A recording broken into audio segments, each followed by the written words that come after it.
Lenten campaign theme of A Kenya We Desire. And when we desire, we work for. In our today's sub-theme or subtopic of week 4, we focus on the role of holistic education. Last week, we talked about the youth and the untapped resources. For us to tap the resources, we must do the education, which means draw out or educare. We are given a story of Rima, who lived in Elimu community, famous for its high performance in education, effective system, and well-managed educational institution. She was a lively child who loved playing tennis, studying, writing short stories, dancing, and singing. She was also a member of her community's Young Christian Union, where she played an active role as one of its officials. Rima worked hard and was always on top of her class. She excelled in her primary school final year exam and joined a leading public secondary school. She grew to be an all-rounded individual in society, thanks to the support of her parents, teachers, religious leaders, and community.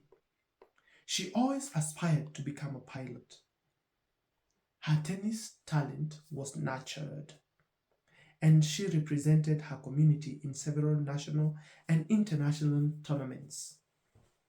In the final year of her secondary education, the government introduced reforms in education, making it difficult for children from less privileged backgrounds to access tertiary education.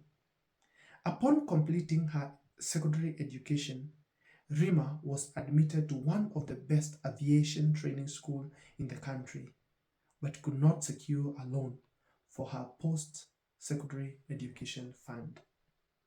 However, her proficiency in tennis secured a scholarship to further her education. Unfortunately, other students in Elimu community were not as lucky as Rima.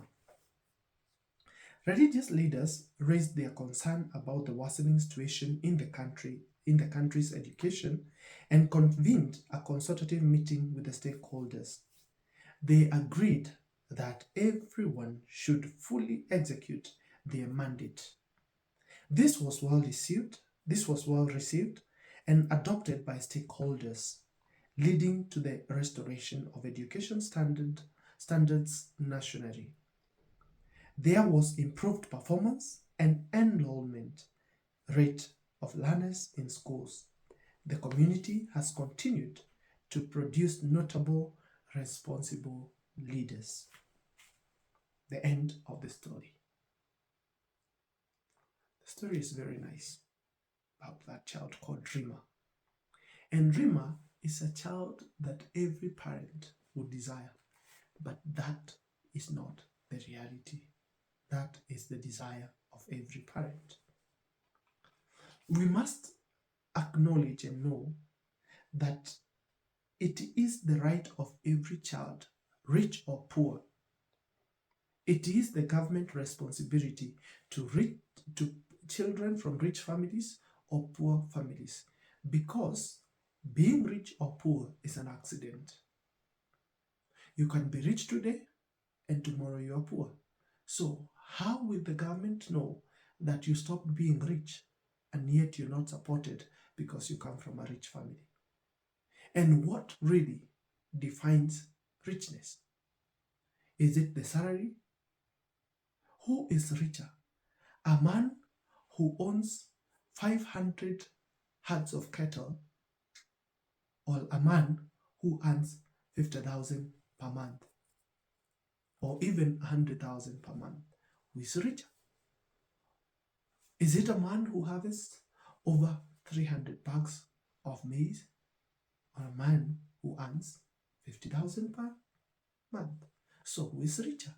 And this is why every child has a right to be educated by the government. The grading system, again, should not discriminate among children. Our children should be holistic so that, as we have said in the previous week, the resources might be tapped. We have a grading system that grades children, the 844 system that graded children from A to E. We are so much enticed and so happy with the Rima kind of child who is excellent and gets an A. But the one who put an A is the same person who put an E. Why then did they put an E and not only A's? That we have A number 1, A number 2, A number 3 without a D, an E, a C, a B. That means all these children are graded according to their capabilities. A doctor who goes to do medicine because they got an A is as excellent child as a child who did get an E, but also goes and becomes a doctor of car engines, which we call mechanics. Because that doctor who got an A can operate on a body, remove the heart, operate the brain, and restore it back. But that doctor who is very educated cannot dismantle an engine, but can dismantle a human body. So they have a particular kind of knowledge, and the one who got an E has a particular kind of knowledge. We have automotive engineers who are by degree termed as most educated. I'll give a simple example. In my local dialect, where we have changed some terms, if you go to those mechanics who learn by enterprise, what is that word? It gets where you learn skills by learning from another person. And you go to that person in my local dialect, you'll tell them, go and bring for me kafraita. And that person will understand exactly what you mean, because that's a language they will understand. But if you go back to the same person and tell them, bring me a cabulator, which is a twisting of the language to kafraita, which is cabulator, that person will not bring that thing. Not because they are not educated, but language has really hindered them from expressing what they know. I know of a student from a certain school, very good in physics practical, that he will set up, if you give him the diagram, he is able to follow the diagram and set up, and the results are perfect. But that boy cannot record because language is a barrier for him. What is there as a government? The government introduced the CBC today. The CBC is competence-based curriculum.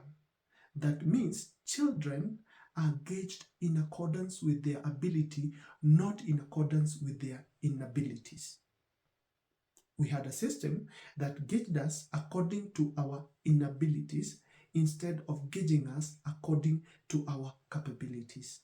So CBC has come to try and gauge and assess student, which is continuous assessment according to their capability. Is this child artistic?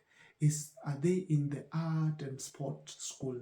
Are they in the STEM, where they go and do sciences and everything, where every child is treated well and there is practicabilities in what the child can do.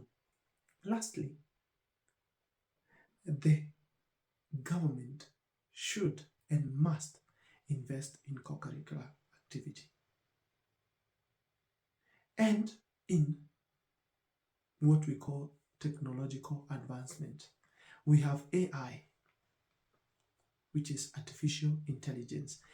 AI, the artificial intelligence, is a very good form of technological advancement, but it can also be a modern day slavery, where the system can be set to work for us, but is set by some standard of the one manipulating, because artificial intelligence is created by a certain man.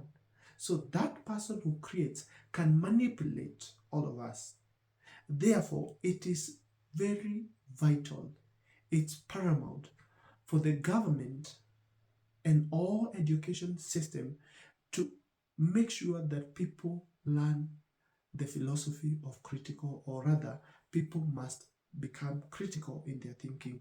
We must teach our children critical thinking and the basis of morality, where people will know that you cannot replace human work, human intelligence with artificial technological intelligence. Let us holistically train our children morals, critical thinking, and value for hard work. May God bless you all as we train ourselves, as we draw out from children rather than put into them, because education comes from the Latin word educare, which means to draw out. Let us draw out from the wellness of our children, from the well of their knowledge. God bless you. God bless our children.